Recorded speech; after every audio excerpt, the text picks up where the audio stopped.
quite important. The way we assembled the group, as I mentioned in the introductory remarks, these are people who have, these are representatives of people who received grants from either Menon or the Rohatyn Center, people who studied abroad on the CV Star schools or other programs like SIT, and people who are international students themselves. And we thought that that would be a great array of perspectives on different issues, and we think that probably you all have a lot to offer. So I'm not going to talk anymore, and I'm going to turn it to Zoe, who will moderate and the talks here and the discussion thereafter. Thank you, Joe.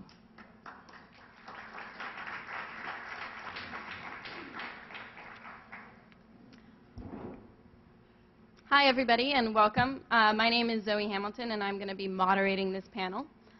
Before we get started, oh, and by the way, I'm a senior. I'm a political science major, French minor. I studied abroad in Paris all of last year and stayed there a little bit this summer with a Mellon grant to do some research for my thesis.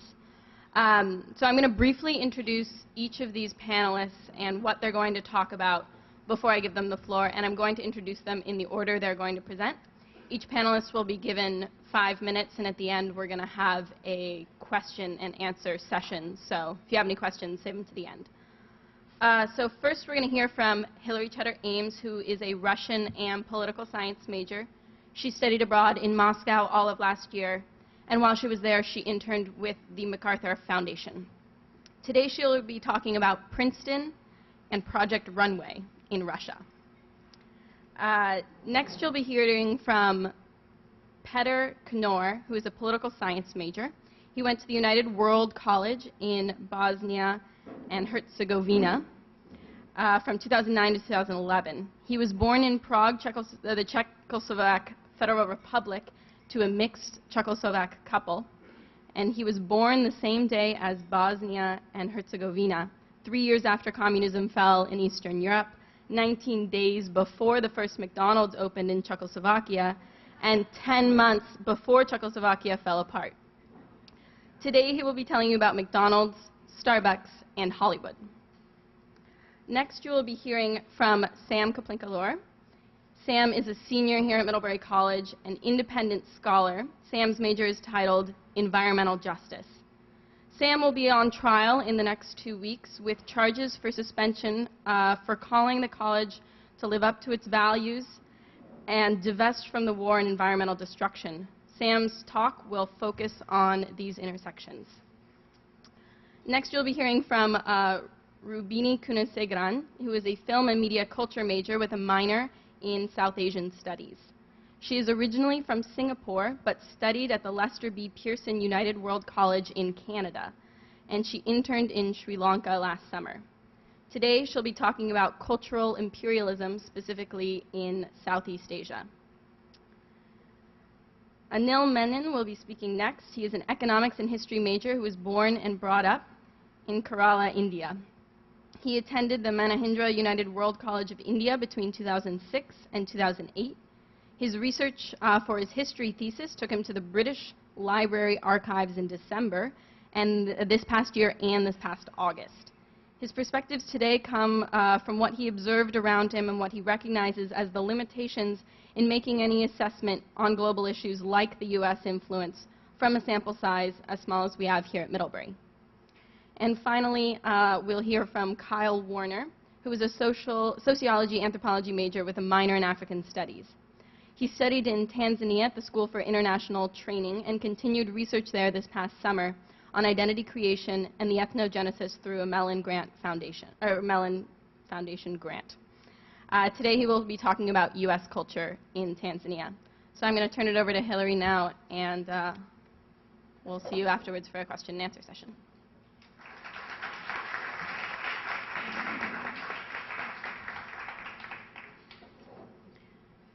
So we have this picture of a world 20 years after the fall of the Soviet Union and the end of the Cold War. BRICS countries are challenging US hegemony, and anti-Americanism seems to be a daily refrain in the news. So I spent last year studying abroad in Moscow, traveling around Russia and Eastern Europe. So what does US power look like in Russia? The former superpower challenging US hegemony, where President Vladimir Putin has some pretty belligerent anti-American rhetoric. All right. So when I thought about my time in Moscow, I really drew my observations from two kind of demographic groups. Young people who I had classes with and played soccer with, and kind of an older segment of the population, my 70-year-old host mother and her friends. US power was most visible to me through two lenses, education and television. So that's the Princeton and Project Runway. First, education.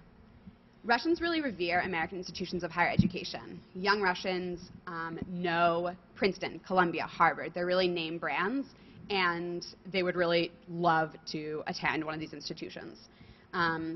These American institutions of higher education are also really well respected by businessmen and academics. So in my internship at the MacArthur Foundation, the head of my office, Igor, asked, so you're an American student, why on earth are you in Russia studying? I get that you're studying Russian, but your theory is so much better, you really have access to such incredible higher education, kind of what are you doing here? The second piece of education is that in Russian higher educational reform, they're really modeling a lot of things after an American or a more Western style of education. So they're adding discussion sections to an otherwise pretty lecture-based style. They're modeling libraries a little bit more after ours. You can actually walk in, walk out with a book. And they're creating more of a campus culture. I played soccer at the big university in Moscow, MGU. And with student activities and a lot of other things, they're really looking to develop that more American campus style of culture. So the second lens through which I really saw American influence was television. Project Runway was the title I chose because it was my host mother's favorite show. She asked me pretty much every day to watch that with her, which occasionally happened. So American television and film have really become cultural reference point for Russians. They also have a very strong cultural heritage, especially in terms of film, but American television is definitely something that they use as that kind of cultural background to language. So one of the first words that my soccer team taught me was the word for gossip girl in Russian, because they felt that that was a really important thing to be able to reference with me and that I needed to know the word. It's spletnica, so you have one Russian word in case you need to use that.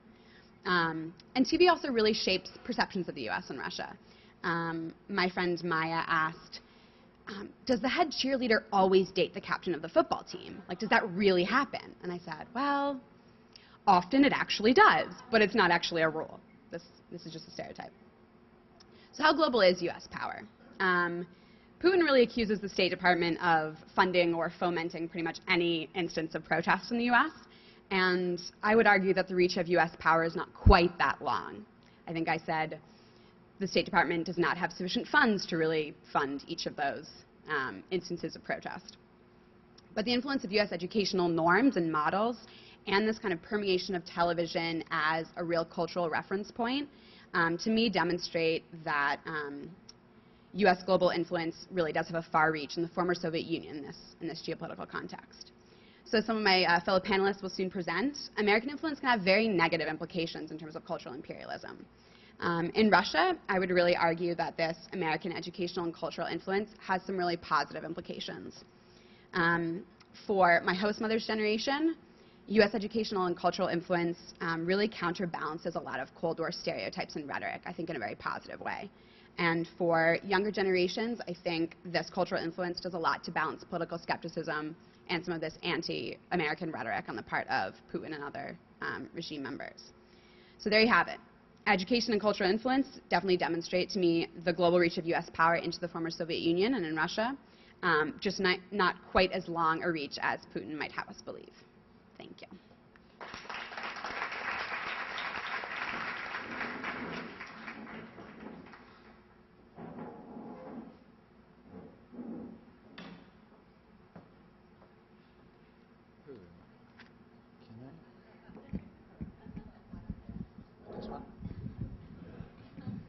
Good? Yeah.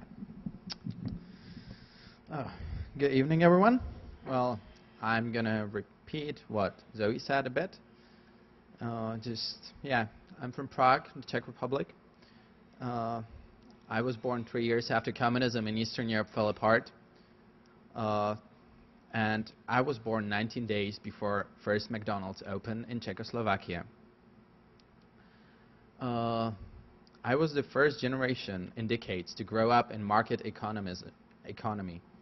And unlike my parents, I didn't have to attend meetings of socialist youth, Marxist-Leninist classes, or listen to Soviet pop singers. First time I've seen McDonald's, well, the Golden Arches were as strange as Amazon rainforest. I felt like an explorer going to a very unknown place just because I was curious. But I remember how disgusted I was by the first hamburger. I even refused to eat it. You know, the most important thing was that I would get a toy from Happy Meal, because it was the best thing 4-year-old kid could have. The toy seemed more appealing than French fries, burgers, or chicken nuggets. But as the time passed by, the toys lost their appeal, and eating out in McDonald's became the real sign of social status among Czech youth. We didn't adore kids whose parents were doctors or lawyers. We loved kids whose parents worked in McDonald's because they had the cool parties there. And it was something very unprecedented. We also started going to cinemas. The multiplexes with 10 screening rooms were something unknown to us. I remember the first movie I've seen in this huge cinema was Czech Fairy Tale. The second one was The Swan Princess. And after watching that American animation, the Czech fairy tales just became so boring. You know? And everything in our culture started being replaced by American versions of all our, sorry, a bit confused. You know, the old Soviet animations were replaced by Donald the Duck and Mickey Mouse. American Pie, The Simpsons, and Friends became the must-watch for every teenager. We didn't understand America, but we wanted to live in New York. We didn't understand baseball, American football, or why is American president so important. Well, then I started going to UWC in Bosnia and Herzegovina. In Bosnia and Herzegovina, there was no McDonald's that time. I lived in Mostar. There's no cinema in the whole city. There were no fast foods. Everything was mostly local, small, and life there was much slower. Bosnians I talked to firmly resisted an idea of McDonald's in their country. They were talking about superiority of their own food. For them, it wouldn't make sense to go there, they said. Yet most of them visited every McDonald's they've seen abroad, and they've even taken pictures in front of it. It was the same experience we felt the first time we went to McDonald's. When I returned to Prague afterwards, I noticed Starbucks for the first time. It was there since January 2008, but just now it became a thing.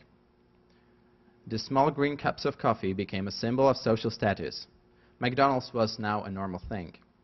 Czechs with lower salary than Americans started buying Starbucks coffee despite it being more expensive than in the US. Uniform cafes replaced the artsy cafes from the early 20s.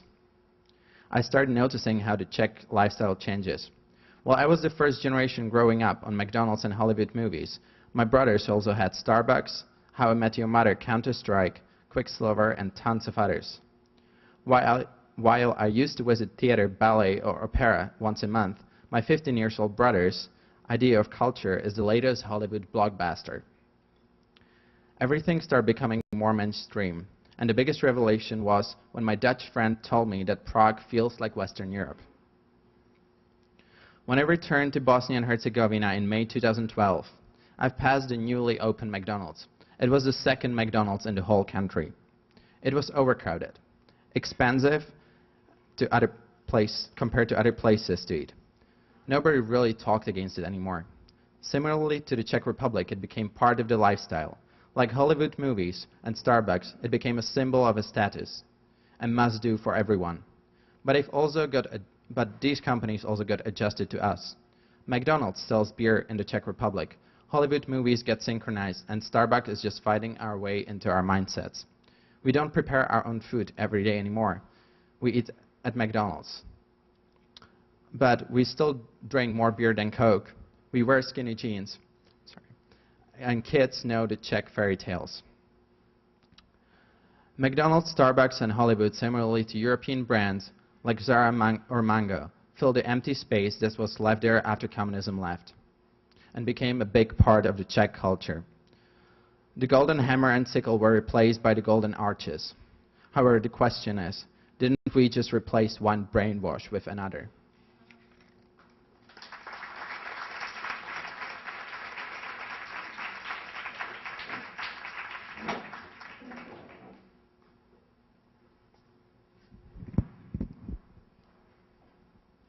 Hello, everybody. So I'd like to start with a moment of silence for the Abenaki Nation that used to be where Middlebury College is now, and all the Abenaki resistance that continues in Vermont among the people that continue to resist oppression from colonialism that takes place right here. So please join me in a moment of silence.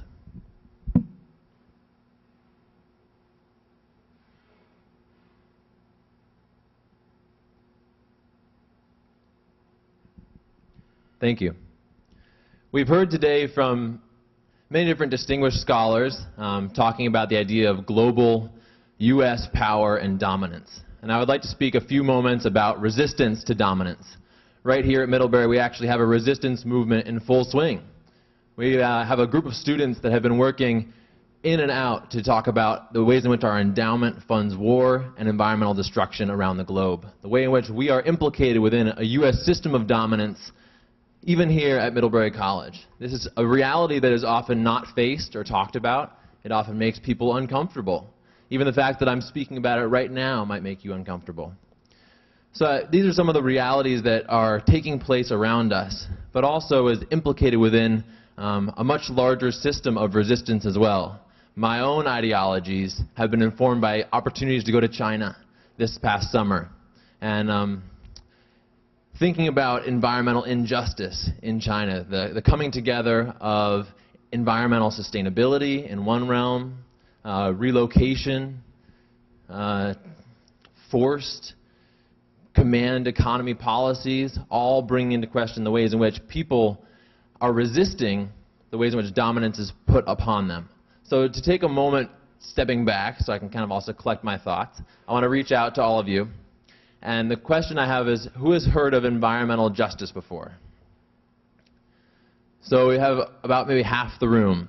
So environmental justice talks about the intersection of the environment and social inequality. Here in the United States, it's race and class-based. So looking at Middlebury, which has been seated historically in a seat of white power and wealth power, we have a lot of environmental benefits around us. However, looking at areas that are often poorer areas, browner areas, they face environmental hazards in much greater proportions.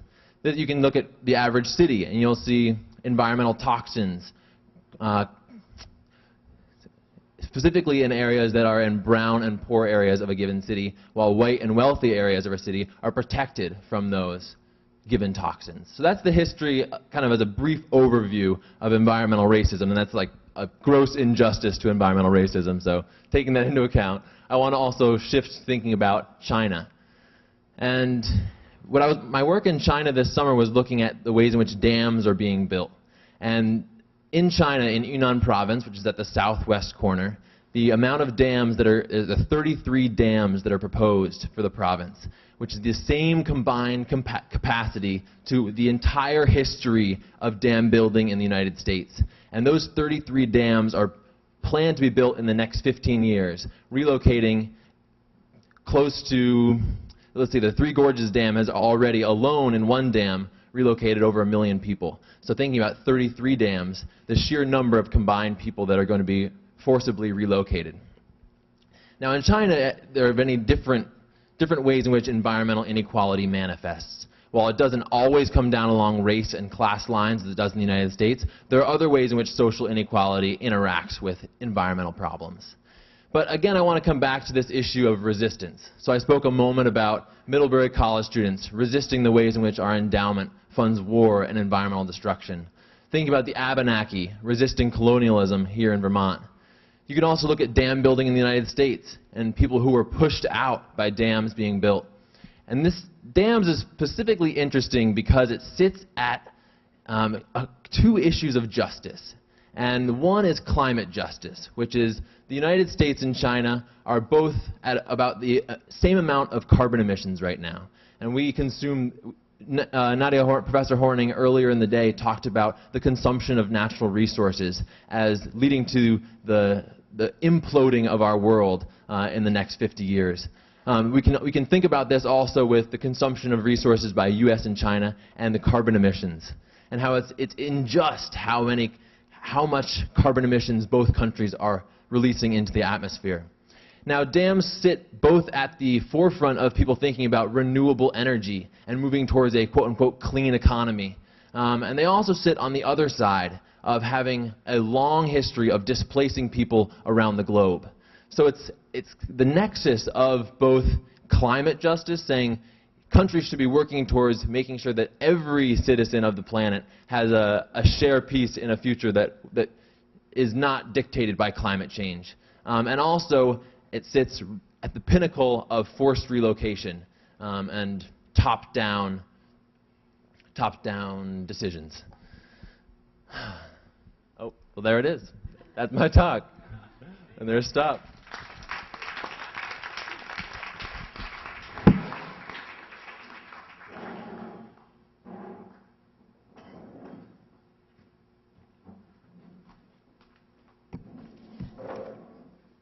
Hi. All right, I'm Rhubini, and I'll be talking. Okay.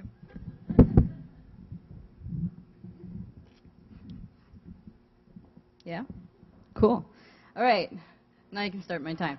I'll be talking about cultural imperialism, the USA, my brother and I. I'll be going in reverse order, so bear with me. I'm Rhubini, and thank you, Zoe, for the introduction.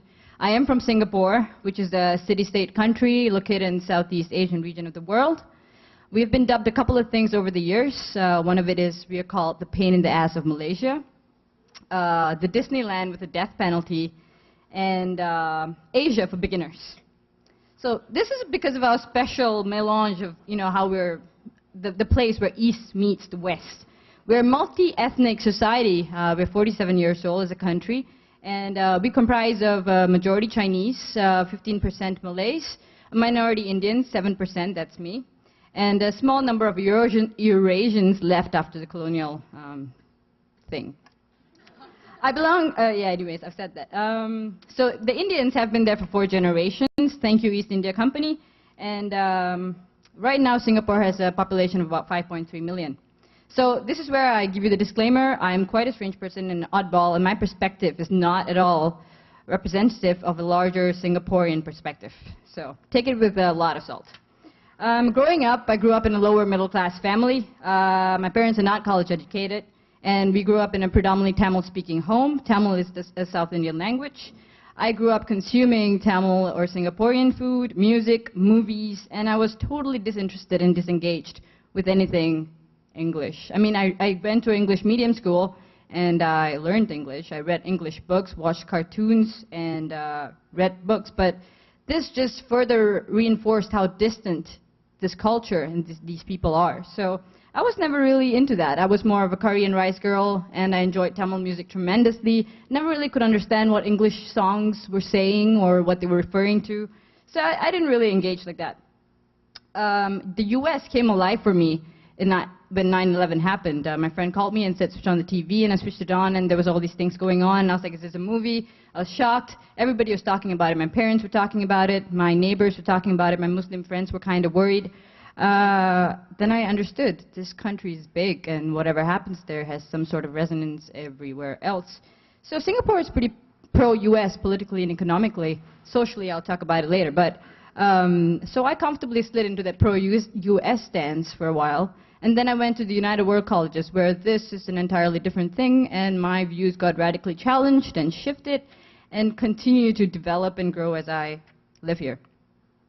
So this is where my brother comes in. My brother's 26, and we're polar opposites. He's a good man, though. He's a good man. And it's not like I don't love the US. I actually like it a lot.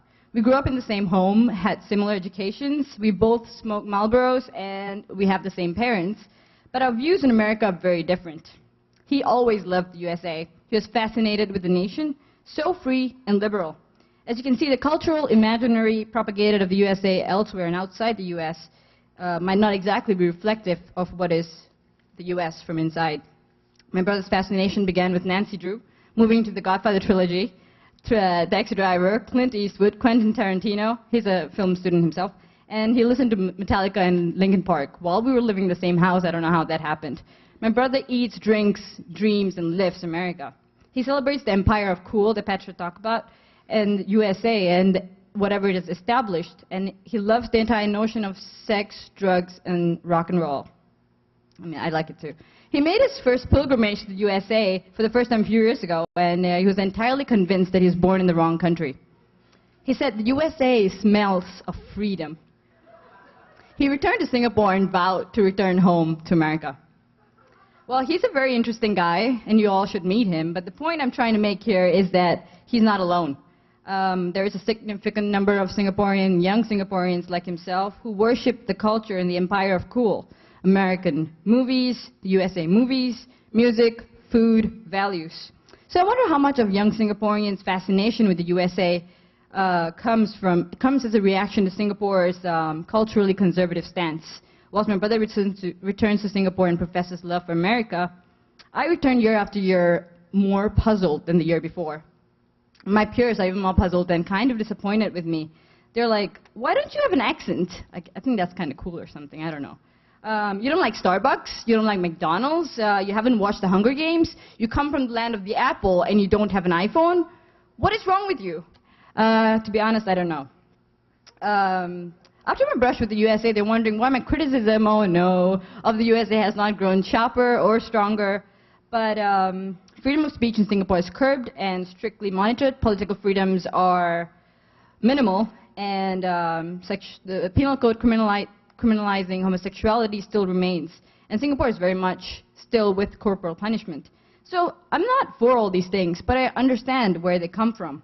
I think the fundamental difference between the part of the world I come from and the USA lies in its approach to individual freedom and collective welfare. Young Singaporeans like my brother dream of a liberal USA like Singapore, where their individuality is celebrated, and they feel stifled by Singapore's collective welfare-oriented approach.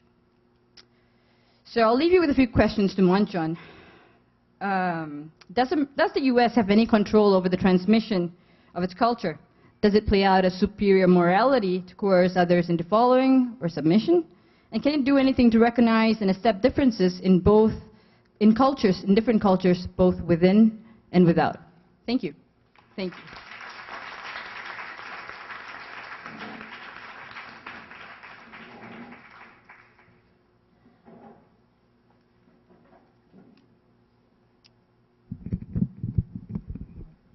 So Sam's already heard me talk. That's why he left. So I think Rhubini gave me a few talking points to begin off of. First of which is thank you to the Raj for having sponsored my trip to London the second time. And she mentioned the East India Company. That's the focal area of my research for my history thesis, which I'm almost there. First draft is due in a week, almost done. So having said that, that's my agenda.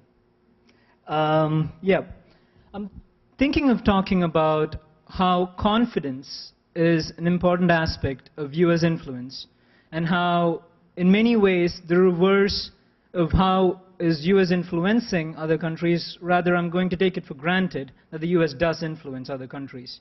I'm looking at what does the US do that allows it to influence other countries. And secondly, I'm going to make a few leaps of logic. Any professors of logic, please forgive me.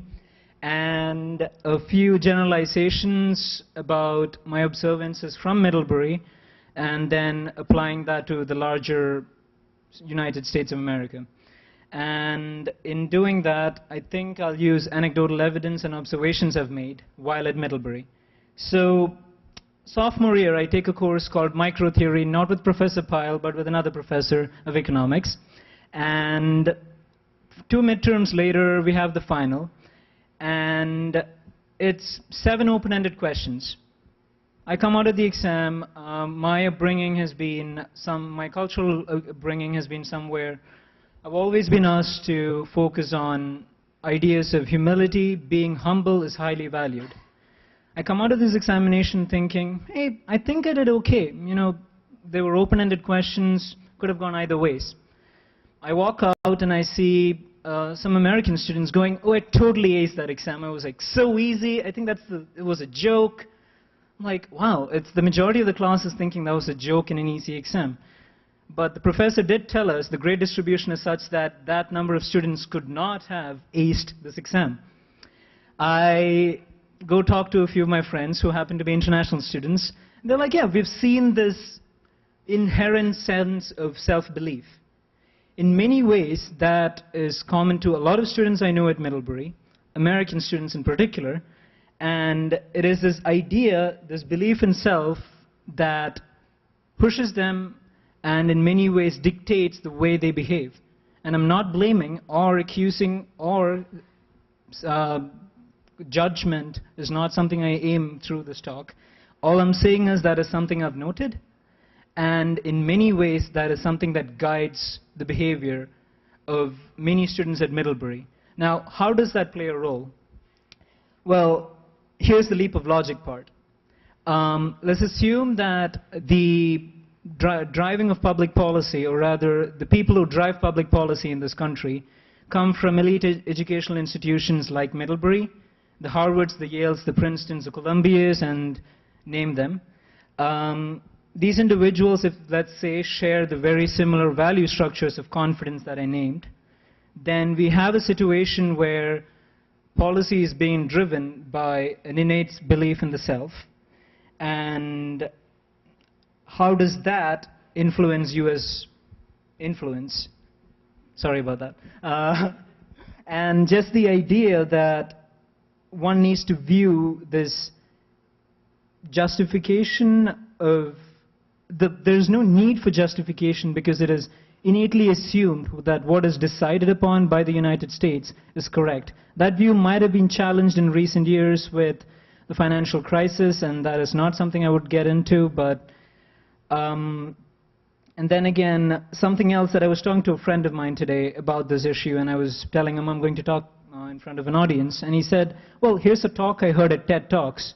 It's a female entrepreneur who gave a talk about how the United States has few too little female leaders. And there again, the conversation broke down to, oh, the statistics, if you're interested, is even in the nonprofit sector where female entrepreneurialism is supposed to be on the rise, only 20% of the top-notch administrative jobs are held by females. In the corporate sector, that drops to 16, and so on and so forth. That's in the spirit of fact-checking that's in the air with the presidential debates. Regardless, lastly, so the TED Talk focused on, I guess, the fact that her brother, and a so-called genius took a philosophy exam. They come out of it, the philosophy genius goes, I didn't think I nailed Hegelian concepts as I would have liked to. The entrepreneur goes, I don't think I understood Locke's exponents of blah, blah, blah. And lastly, the brother who hadn't studied at all goes, I nailed this exam. And the issue she was trying to point out is how much does this belief in the self, confidence, and just being ready to make a difference. And in that sense, I am very impressed by the fact that confidence is something many people here have, and that is something I really value, and I oftentimes wish I can be as confident in everything I do, but sadly my upbringing tells me be humble. But there again, contradictions, but hope that's inspired a few thoughts. I'm ready to answer questions, I guess. Thank you.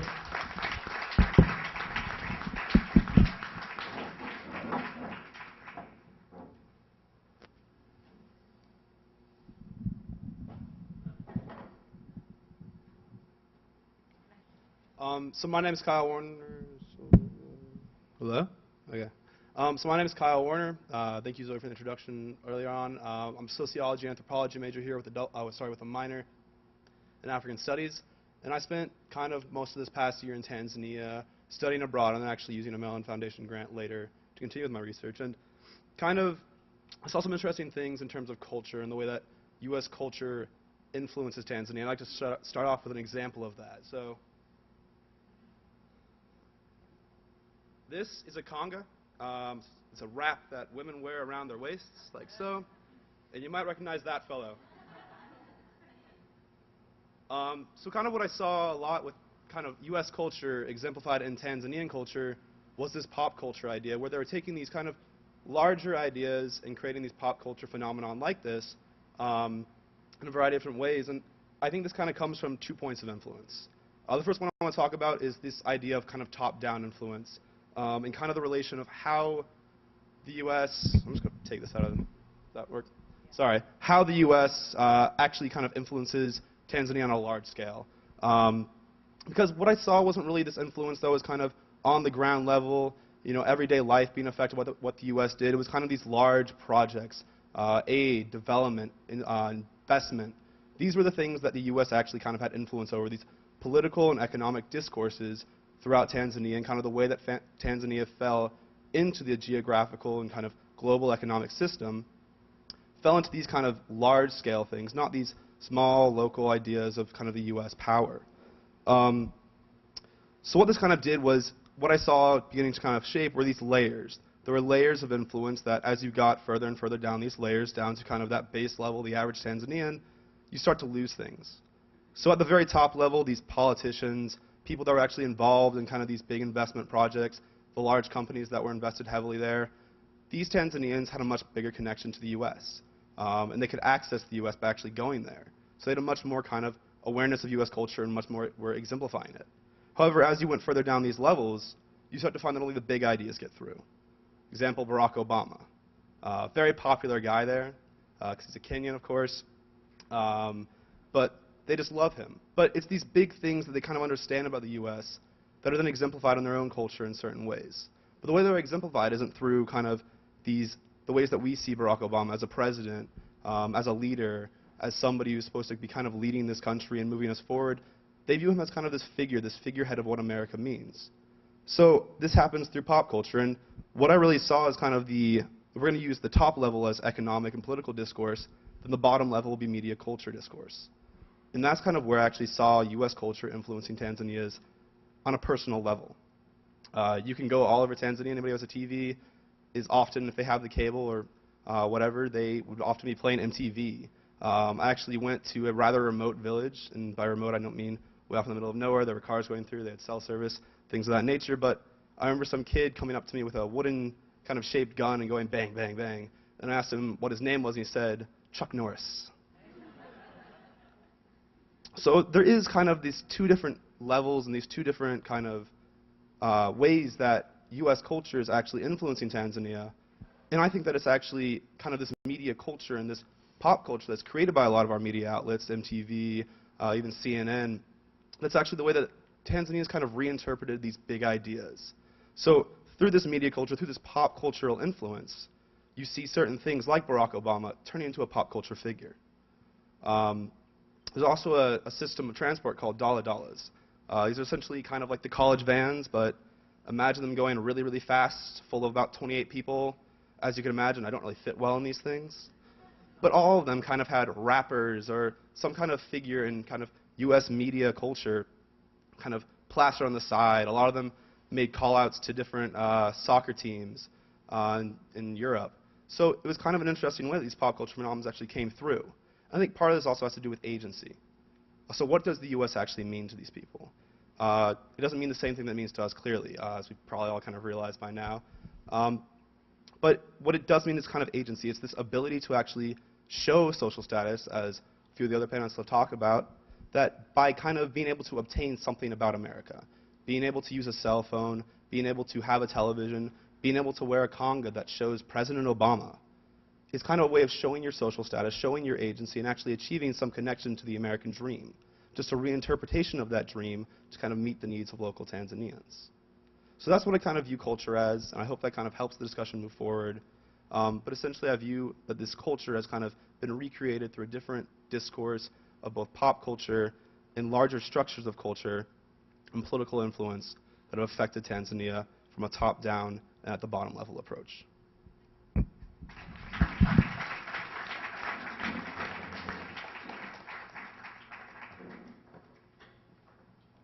So now we'd like to open it up for questions, and there's actually a microphone right there. So if you have questions, it would be great if we could form a line or something behind the microphone, and the panelists would be happy to respond.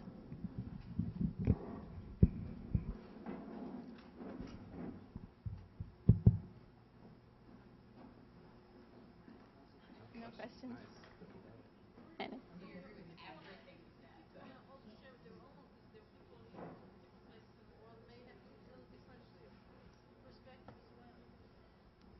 Yeah, if you guys have observations that you would like to share from your own perspective of how you saw global power abroad, that would also be good.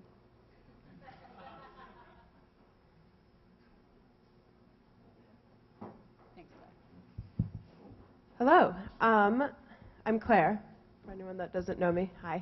I have a question for all of the panelists. I know that we were talking mostly about ways that we saw U.S. hegemony or U.S. culture, U.S. influence sort of taking on, if not a positive role necessarily, at least some type of status symbol. That seemed to be kind of the general theme that I noticed.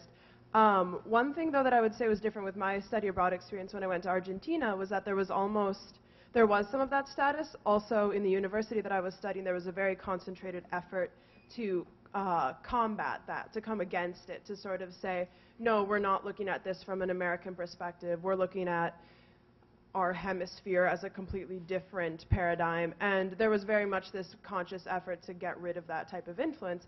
And I was wondering if any of you had also seen a pushback as well as a sort of acceptance of U.S. culture.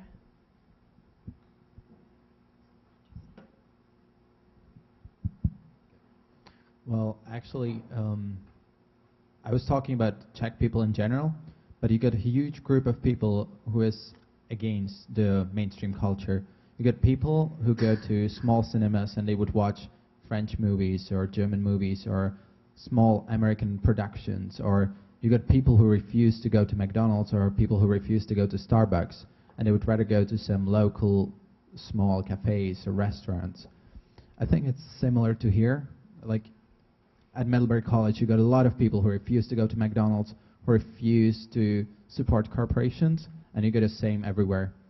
Some people back home feel like the U.S. culture is kind of threatening ours, but I don't really see that.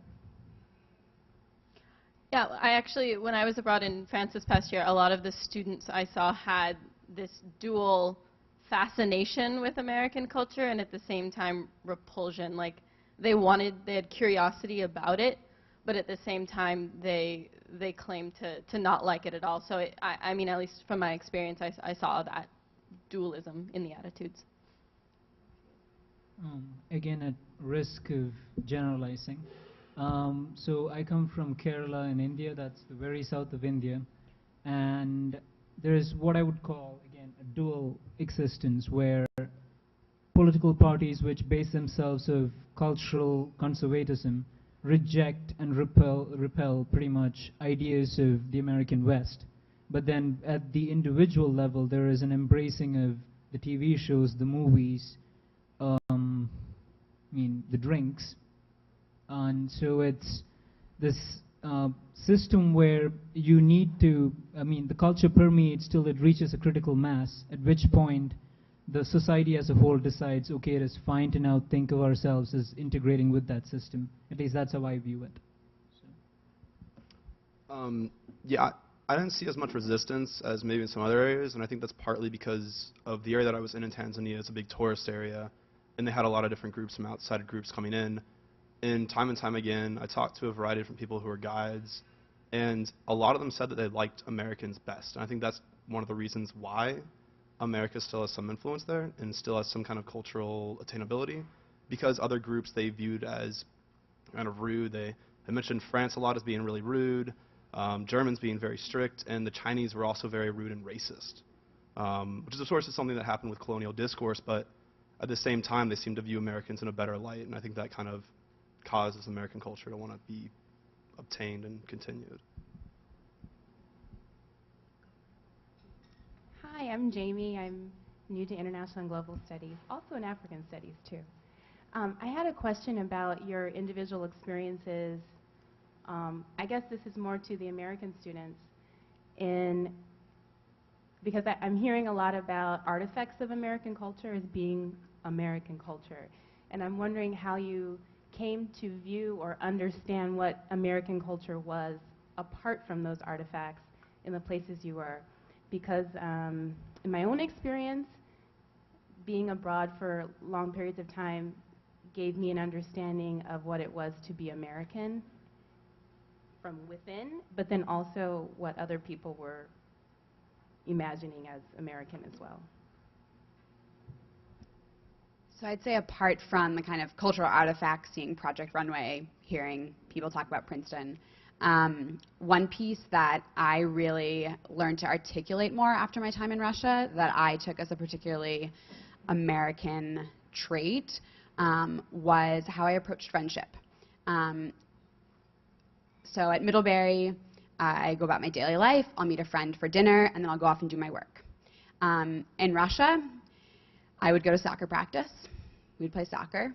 We would then choose the metro route home that was not the fastest to get everyone home to write a paper. It was the longest to maximize time spent with each other. So I would literally ride around the city for like 40 minutes, kind of like dropping people off along the way. The point was really to spend time together and enjoy that time. And so I definitely noticed coming back to Middlebury that my priority is less, gotta go do my work, gotta go to dinner, gotta go to class. It's definitely taking that time a little bit more and approaching friendship in that way.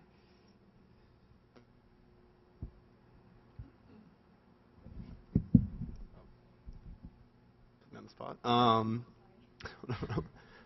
kind of noticed it through power dynamics a lot. It was very difficult to try to explain. The average Tanzanian earns about 2,000 shillings a day, which is roughly $1.30. And it's very hard to explain how you're there and how you're not rich enough to give somebody money. The fact that it costs so much, and they kind of know the ideas of how much it costs to come to Tanzania, to stay there, to go on a program there, and to try and explain how you didn't have enough to kind of offer everybody something or kind of do certain things, it was really hard to kind of get that across, or get across ideas of poverty and how we view ourselves. But something that I definitely noticed was the power that I actually have as an American citizen in some respects, and how I wasn't really using that power to all my ability. Not think that power is limited at some level, but I still think that I can actually attain a lot more than I have in my life so far. I don't know if I'm supposed to be answering as many questions as I am as a moderator, but I'm going to go ahead. While I was abroad, I had similar experiences. With friendship, I actually saw the same thing, that French people actually thought that Americans were too fake because they were friendly to everyone, and they weren't actually rude, they were just honest. And then once you're actually friends with them, they're the best. My Parisian friends were some of the best friends I've ever had, because they would drop everything to go all the way across the city for me when I really needed them. And so that was interesting. But also just holidays, I noticed that they acted out American holidays as they saw them portrayed in Hollywood. So reflecting on what is it that I really mean by Thanksgiving, and Halloween, they told me that I needed to be scary, and that I couldn't just be anything. It needed to be scary because fun outfits are for Mardi Gras.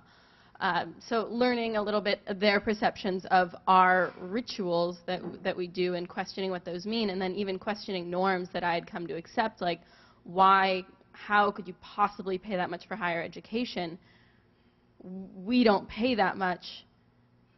How can you accept that? And I mean, for me, it wasn't even a question of ever accepting it, because if I wanted a good education, I had to pay a lot, right? And so questioning these norms that I had come to accept while I was abroad was something that taught me a little bit about American society.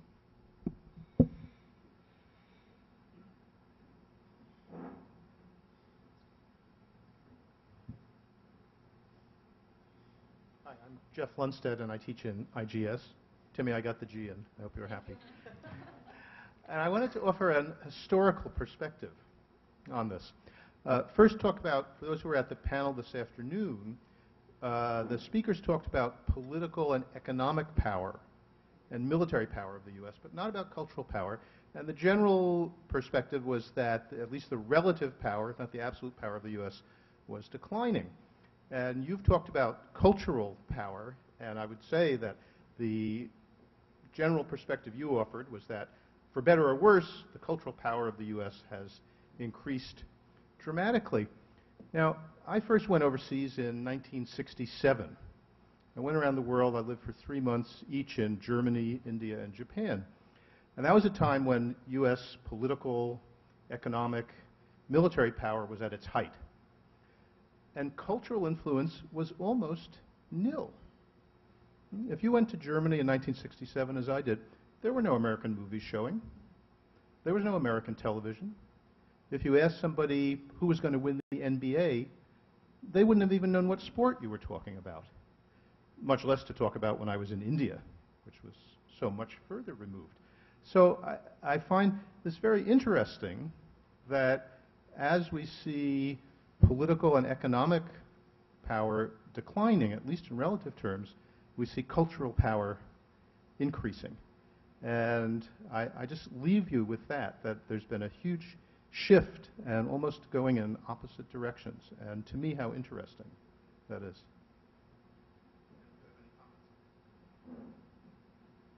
I have a comment, Jeff. I'm John Berninghausen, retired professor of Chinese, and this follows very directly on what Jeff just said. I too went around the world in the even a few years before you, Jeff. I'm a little older than you are, and I want to first of all I want to thank you for having a student panel following a really good faculty panel.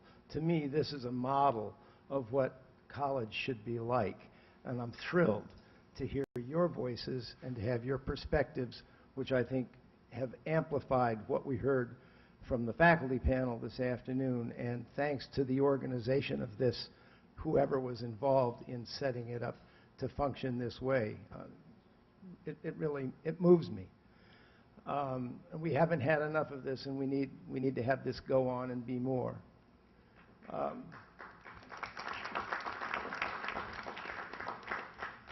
I also am thrilled that we have international students on the panel so that it's not simply American voices and American perspectives. Both panels incorporated that. And to me, Middlebury's always been a wonderful place in just that sense. But enough self-congratulatory stuff about Middlebury. I want to raise a possibly subversive question. I'm not sure how much this represents power or even influence. I think I have a somewhat different slant or a different take on this, which is, one, there is inevitable selectivity. When I go abroad, coming from the United States, I am more aware of familiar U.S. cultural phenomena than I am from other places' cultural phenomena. It just leaps out at me. When I lived in China in 1987, 88, which was relatively early for Americans, I had my two young children and my wife living in Nanjing, Mickey Mouse, Mi Laoshu, and Donald Duck, Tang Yadze, were everywhere. No Chinese person I knew had ever seen a Mickey Mouse cartoon or a Donald Duck cartoon. They had no conception of Disney and the Disney Corporation. They had very little understanding or interest in an expansive entertainment industry that those two little elements grew out of. They had been completely cynicized for the Chinese people in the city of Nanjing, let alone for people out in the countryside where you would also see little emblems of Mickey Mouse and Donald Duck. Now, I can't interpret what different Chinese people thought about those emblems, but I have very little confidence, to go to your point. I thought it was a wonderful talk. I think you're being tongue-in-cheek and entirely too polite. I think you really mean cultural arrogance rather than confidence, but we'll hold that aside for a minute. I don't know how to interpret the penetration of little icons into another place and what kind of influence that has to do. I don't want to call that soft power. It's interesting, but what does it really mean? The second point I want to make is I was very taken with Mark Williams' presentation this afternoon about the decline of American political, economic, and institutional influence in Latin America. I think he's quite right that most Americans are not aware of that. I'd like to hear a discussion from, the question I would have asked this afternoon is of the other panelists looking at different regions of the world. How much is that true in other regions of the world? I suspect that's also happening in other places, and likewise we haven't figured it out in the United States yet because it's an uncomfortable truth we don't want to look at. But I do think that the implications of the topic itself are difficult for me because it's very hard to define whether we're talking what political scientists call hard power, whether we're talking soft power. The whole question of how much any country nowadays is able to project its influence on any other country and achieve desired results, preferred results, strikes me as very problematic. So thanks for raising the questions, but I think we're left with as many questions as we started with, and maybe even more interesting questions.